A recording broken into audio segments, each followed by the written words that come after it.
Here's the biggest secret I learned running a candle business in 2024, and if you're a brand new business or even someone who's had a candle business for the last couple of years, you definitely don't want to miss this. Hello everyone, if you're new here, I'm Alan with Earthglow, and this channel is all about sharing the joy of candle making.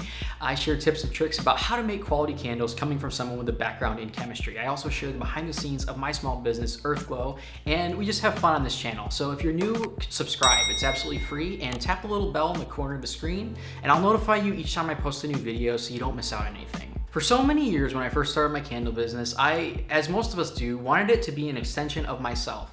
And I took that to an extreme to where if I didn't like something, I oftentimes wouldn't offer it. And so I actually ended up taking away one of my best-selling fall scents, which I'll try to have the video linked above where I talk about what that scent is.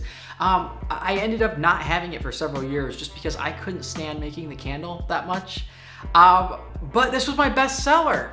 And so where I'm going with this is you may not like what does best for you, and that's okay to an extent. If customers love something, keep it for them. But at the same time, remember that you are the engineer of your own brand. So you do want it to be in alignment with you and your values.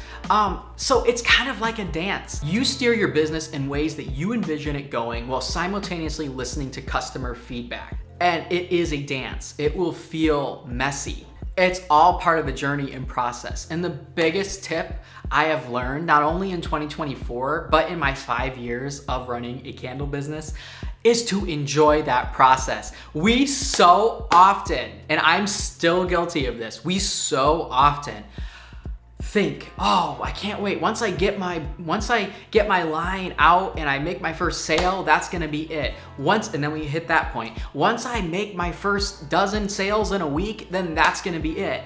Then we hit that point. Once I make my first $1,000 in candle sales in a week, then that's gonna be it. And then we hit that point. And then the next carrot is once I get my brand into 5 stores, then that's gonna be it. And that's the one that I'm struggling with right now, is working on getting my brand into stores. And stay tuned for more content on that one. That's been the thing that I've been most terrified to do and that I'm determined to do in 2025. There's always a next carrot in front of us, and we obviously want to go after it, and that's important to do, but we also need to step back, have a little bit of distance from our brand, and enjoy the process. And I've found one of the main ways that I can enjoy the process is by taking a step back. Primary example, I used to sell soaps, and I ended up taking a break from selling soaps. And one of the main reasons is I just could not keep up with everything. And the prices for raw ingredients like olive oil had just gone up exponentially, and I didn't want to have to pass on those costs to my customers. But when I took a step back, a lot of the products that I made that I thought were mediocre in terms of my soaps were actually pretty damn good products, if I do say so myself. But I wouldn't have realized that when I was just making them and going through the motions of making the products, making the formulas for the products. And if you are interested in my soap making, I'll have the playlist linked above so that you can check that out. I do have a whole playlist on making cold processed soaps, but that's just one example. And I would not have seen that had I been so zoomed in. A lot of times as small business owners, when we are not only making the products, but we are the engineers of our brand, we can get so zoomed in and have that brand be so attached to us that we're essentially enmeshed with it. And we want to make that separation to a certain extent, because your brand is an extension of you, but it is not you. So you want to have those two things separated, so that you're not so tied up within it that you're unable to move, because it can be paralyzing. And that fundamentally, my own perfectionism and being so tied up within my own brand is why I feel like I have not gone further faster, because I have constantly admittedly dealt with my own imposter syndrome, and admittedly dealt with my own self-doubt and my own perfectionism. And when you brew all those things together, you get a cauldron that's a big hot mess.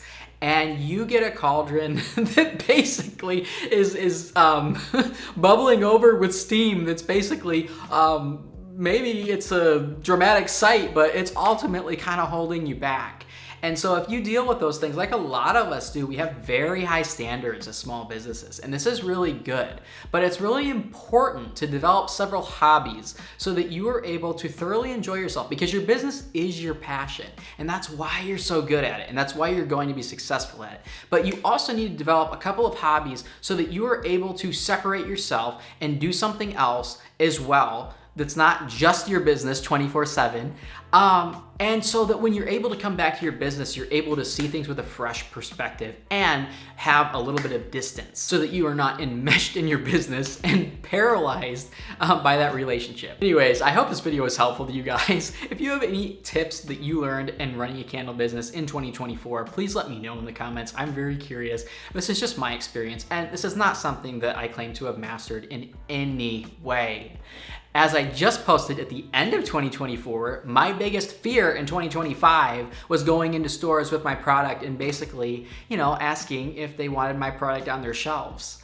And that is still related to this because I have been paralyzed, even though I've made a product that's a quality product that I feel like not only is a good value to customers, but that I've priced so that I can get a good profit margin on too.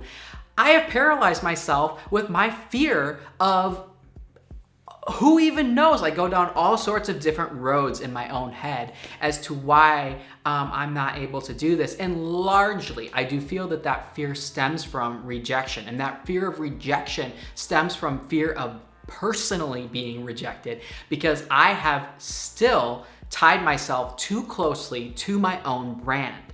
And yeah, so anyways, I in no way claim to have mastered this, but this is something that I have first, I would say, developed a substantial amount of awareness to in 2024, and going forward in 2025 and on, this is what I feel like that recognition and that awareness is the first step to kind of resolving this issue and taking my brand further.